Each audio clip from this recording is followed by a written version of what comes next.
Hi students, welcome to Valmiki maths academy.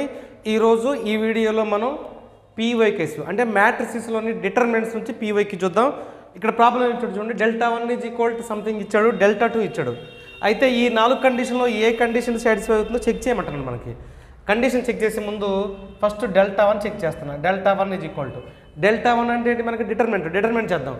Determinant అంటే ఏముందా? మనకి ఎక్స్ ఇంటూ ఎక్స్ ఉన్న రోని కాలం తీసేస్తున్నాను. ఎక్స్ ఉన్న రోని కాలం తీసేస్తే x into minus x square. Next ఎంత ఉందో మనకి -1. సో రోని కాలం తీసేస్తే ఎక్స్ ఇంటూ మైనస్ ఎక్స్ అంటే minus x square -1.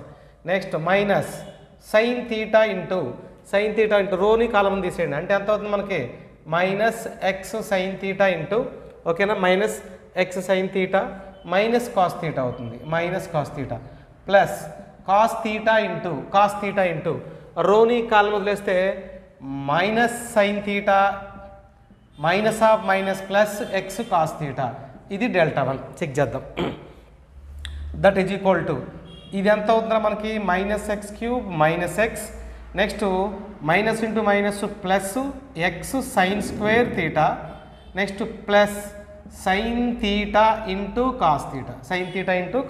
Okay right. Next ఎంత అవుతుంది చూడండి మనకి minus sine theta into cos theta plus minus. Next plus into plus కాబట్టి plus x cos square theta. Okay that is equal minus x³ minus x plus ఇక్కడ చూద్దాం. మనకి ఇక్కడ మిగిలిపోయిన టర్మ్స్లో అబ్జర్వ్ చేయండి, ఈ టర్మ్ ప్లస్ ఈ టర్మ్ తీస్తున్నా అంటే ఎక్స్ కామన్ తీస్తాం. ఎక్స్ కామన్ తీస్తే ఎంత ఉంటుంది మనకి sign square theta plus cos square theta plus observe చేయండి ఈ టర్ము క్యాన్సిల్ అయిపోతుంది అంటే టోటల్కి ఇది ఎంత అవుతుంది మనకి 0. Okay right. ఇక్కడ ఎంత ఉందా మనకి -x³ minus x plus X into sine square theta plus cos square theta అంటే ట్రిగనామెట్రిక్ ఐడెంటిటీ ఎంత అవుతుందో మనకి 1. సో ఇక్కడ ఈ -x ప్లస్ ఎక్స్ క్యాన్సిల్ అవుతుంది అంటే మిగిలిపోయింది దట్ ఈజ్ ఈక్వల్ టు ఎంత అవుతుందా -x³. సో మనకి ఈ డిటర్మినెంట్ వాల్యూ -x³ వచ్చింది.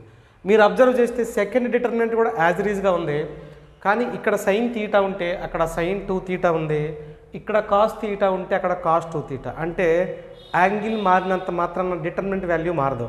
2 థీటా ఉన్నా 3 థీటా ఉన్నా రెండు డిటర్మినెంట్లు ఎక్స్పాండ్ చేస్తే సేమ్ వాల్యూ వచ్చింది. అలాంటప్పుడు మనం ఏం చేయొచ్చు, Δ1 ఈజ్ ఈక్వల్ టు -x³ వచ్చింది అంటే Δ2 కూడా ఆటోమేటిక్గా ఎంత వచ్చింది మనకి -x³.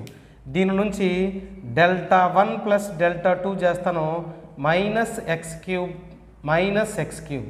That is equal to -2x³ ఏమైనా ఉందాం అంటే ఆప్షన్ ఏం చూద్దాం, Δ1 ప్లస్ Δ2 ఈక్వల్ టు -2x³ అని కానీ ఉంటే ఆప్షన్ కరెక్ట్గా తీసుకోవచ్చు.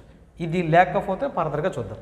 చూడండి Δ1 plus Δ2 is equal to -2x³. Second one is the correct one.